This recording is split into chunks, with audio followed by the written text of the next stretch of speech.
श्रद्धा, तुमचं माझ्या चॅनलमध्ये मनापासून स्वागत आहे। आपण कॅम्पिंगला चाललो आहे आणि त्याचा अनुभव मी तुमच्याबरोबर शेअर करणार आहे। आमचं हे मिनेसोटा राज्यातलं तिसरं कॅम्पिंग आहे आणि कॅम्पिंगला गेल्यावर दरवेळी छान अनुभव येतात आणि खूप छान वाटतं। आता समर चालू झालं आहे, थोडीशी थंडी आहे हवेमध्ये, पण खूप गरमी पण नको वाटते, मग मुलांना सहन होत नाही। तर असं छान आल्हाददायक वातावरण आहे। चला तर मग कॅम्पिंगची मज्जा बघूया। कॅम्पिंगसाठी काय काय तयारी केली, कोणती वेबसाईट आहे, कसं बुक करायचं असतं, किती फॅमिलीज आहेत, किती मुलं आहेत, त्यानुसार सगळं कम्फर्ट लेवल ठरतो। आणि जर छोटी मुलं असतील तर जवळचं कॅम्पसाईट बुक करणं म्हणजे सोयीस्कर असतं। त्याच्यामध्ये पण गव्हर्नमेंट वेबसाईट आहेत, परत प्रायव्हेट कॅम्पिंग आहे, आरव्ही कॅम्पिंग आहे, परत केबिन कॅम्पिंग आहे, असे विविध प्रकार असतात। त्याच्यामध्ये ग्रुप कॅम्पिंग हा प्रकार आहे, सोलो कॅम्पिंग प्रकार आहे। तर मिनेसोटा स्टेटचे मिनेसोटा DNR म्हणून एक वेबसाईट आहे, त्याच्यावर जाऊन आपल्याला जर ग्रुप असेल तर ग्रुप कॅम्पिंग वेबसाईट चेक करून कुठल्या स्टेट पार्कमध्ये साईट्स अवेलेबल आहेत ते बघून बुक करावी लागतात। त्याची अगदी मिनिमल फी आहे, $8 रजिस्ट्रेशन फी आहे आणि $58 ही ग्रुप कॅम्पिंगच्या जागेची फी आहे एका रात्रीची, म्हणजे 24 आवर्सची। तर ती तुम्हाला भरावी लागते आणि कॅन्सलेशन पॉलिसी पण आहे, म्हणजे समजा जर काही कारणास्तव तुम्हाला जाणं झालं नाही किंवा त्या दिवशी पाऊस वगैरे आला तर तुम्ही त्यांच्या वेबसाईटवर जाऊन ते कॅन्सलही करू शकता। तर आमच्याबरोबर अजून आम्ही टोटल 7 फॅमिलीज आहेत आणि टोटल आय थिंक 23 का 24 लोक होतो आम्ही। तर याची तयारीचा व्हिडिओ मी तुमच्याबरोबर शेअर करते। जेवण काय बनवायचं, तिथं गेल्यानंतर आपण भारतीय म्हणल्यावर चहा लागतो, चहाबरोबर ग्रिलिंगमध्ये काय घ्यायचं, लहान मुलांसाठी काय वेगळं बनवायचं, मग ह्या सगळ्या गोष्टी। परत टेंट नसतील काही लोकांकडे तर त्यांनी टेंट घेतलेत। आता जसं मी म्हणाले की आमची तिसरी कॅम्पिंग आहे, तर आम्ही ऑलरेडी आमच्याकडे टेंट होता 4 पर्सनचा आणि फक्त गादी नव्हती आमच्याकडे, एअरबेड घ्यावा लागतो, त्यासाठी पंप घ्यावा लागतो, चेअर हव्या असतील तर कॅम्पिंगच्या चेअर वेगळ्या तर ते घ्याव्या लागतात, कुकिंगसाठी तिथे प्रोपेन गॅस घ्यावा लागतो आणि शेगडी घ्यावी लागते। अशा बऱ्याचशा गोष्टी आहेत। तर जसं जसं कॅम्पिंगचा व्हिडिओ दाखवते मी शेअर करेलच। चला मग आपण पुढे जाऊया। किती सुंदर लोकेशन आहे हे बघा, दोन्ही साईडनी गर्द झाडी आहेत आणि आपण जे आलो आहे ते मिनेसोटा, म्हणजे आम्ही राहतो ईडन पेरी पासून हे अगदी अवघ्या 1-1.25 तासावर आहे आणि त्याचं नाव आहे टेलर फॉल्सचा स्टेट पार्क आहे, त्याला इंटरस्टेट स्टेट पार्क म्हणतात। वा वा वा वा, जस्ट उन्हाळा चालू झालाय आणि सगळी झाडं हिरवी करतात एकदम। हे बघा, हे इंटरस्टेट पार्कचा बोर्ड आहे, दोन्ही बाजूनी झाड आहेत।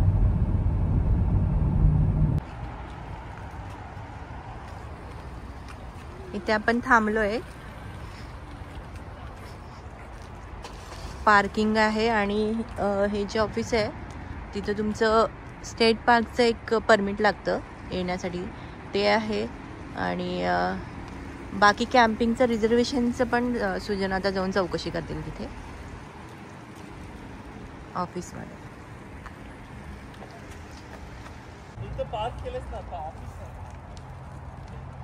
हे कॅम्प साईटला आलोय आपण आणि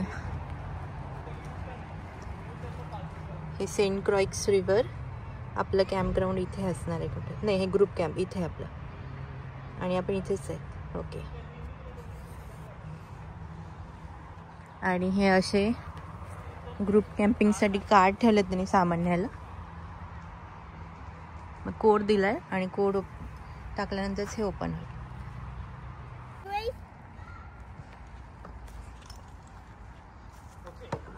ही आपली कॅम्पिंगची साईट आहे, एकदम असं नदीच्या जवळ।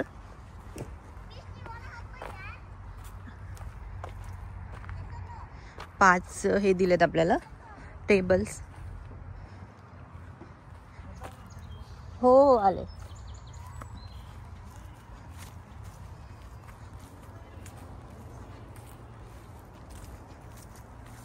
लोकांनी हॅमॉक लावले तिथे आणि पाणी दिसतंय। ही पायवाट आहे इकडं।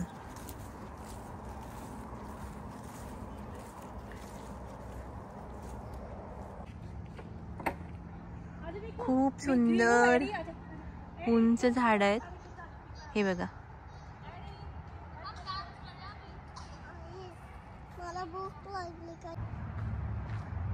आमच्या कॅम्प साईट पासून अगदी 5 मिनिटाच्या अंतरावर हे वॉशरूम्स आहेत आणि क्लीन आहेत. आतमध्ये 2-3 आहेत. आणि हा जो आहे तो पिकनिक एरिया आहे. आणि जर पाऊस वगैरे आला तर हा शेल्टर एरिया. हा पॉपअप टेंट आहे आणि हे सगळे आलेले आहेत आता.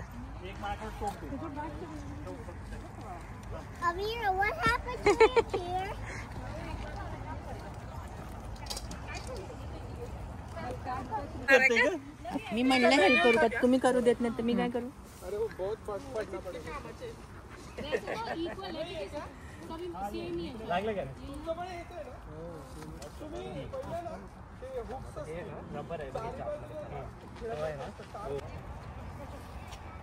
ओ माय गॉड, उलटी बॅट घेऊन स्मिथनी मारलेला आहे 6.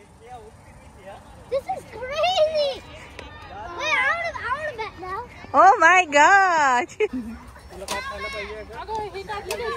आमची चहाची तयारी चालू आहे.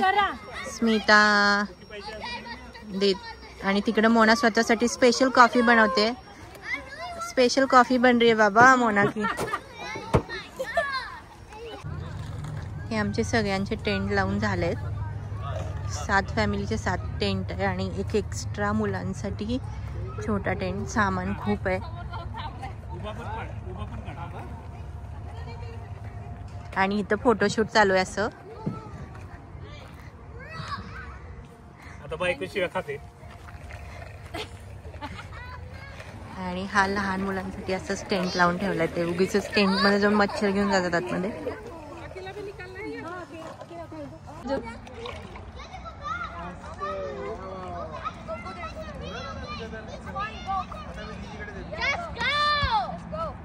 घासणी लागेल घासणी लागेल अश्विनी. का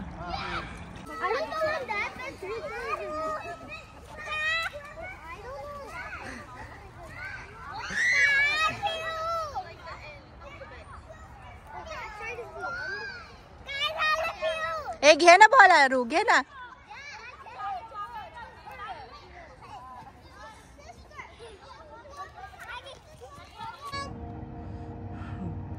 आपल्या कॅम्प साईट पासून अगदी 2 मिनिटाचा एरिया हा.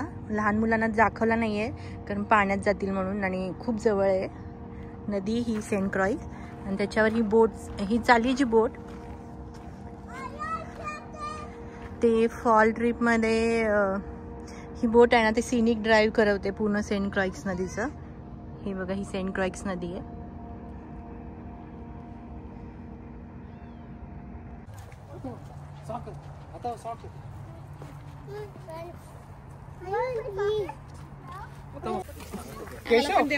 और थोड़ा इधर लेना है क्या बताओ. थोड़ा वेजिटेबल इसमें डाल के एक्चुअली बहुत छोटा है. इकडे या तुम्ही दोघे. ह्या दोघींनी छोले बनवलेत. आणि आम्ही टॉर्टिला आणले भटुरे म्हणून. तर टॉर्टिला फ्लोअर टॉर्टिला जे आहेत ना हे वाले, ते भटुरे म्हणून खूप छान लागतात. वा वा वा वा वा वा वा. मी का म्हणजे तुम्ही का आता करून घ्या ना, बसल्या बसल्या उद्या वगैरे खाते. हा त्याची.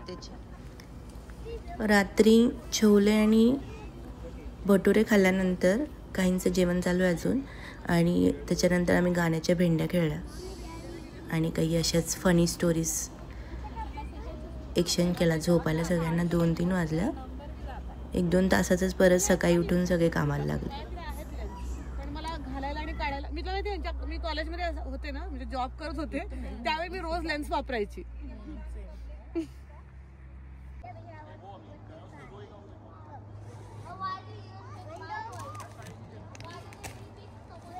क्या ख्याल है आपका, हम तो मचल गए ओ ओ ओ, यूं ही फिसल गए.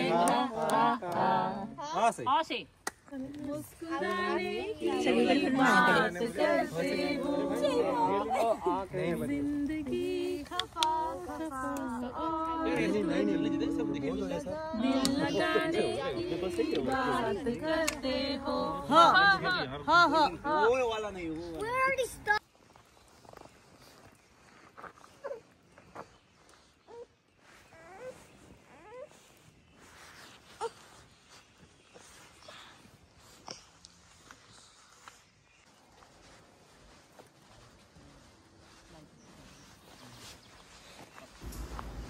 हे अर्ली मॉर्निंग सीन्स आहेत. नदीच्या पाण्यावर एकदम असे मस्त वाफा येतात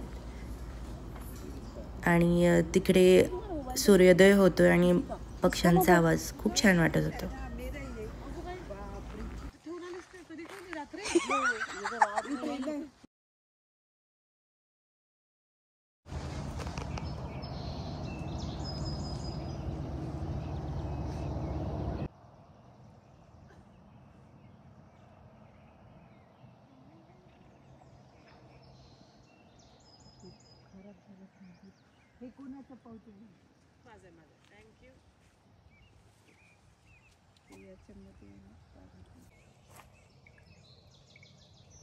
काय आलं डोळ्याला दिसतच नाही मला.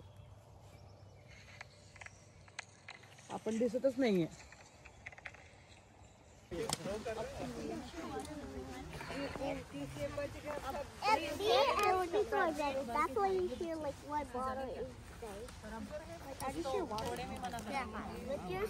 मुलांची मॅगीची पार्टी चाललेली आहे.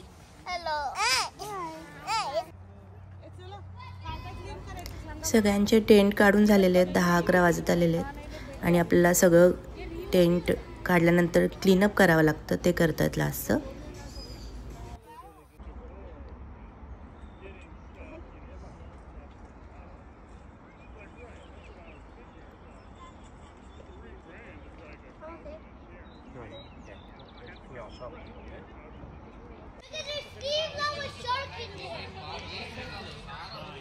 इकडे बघा.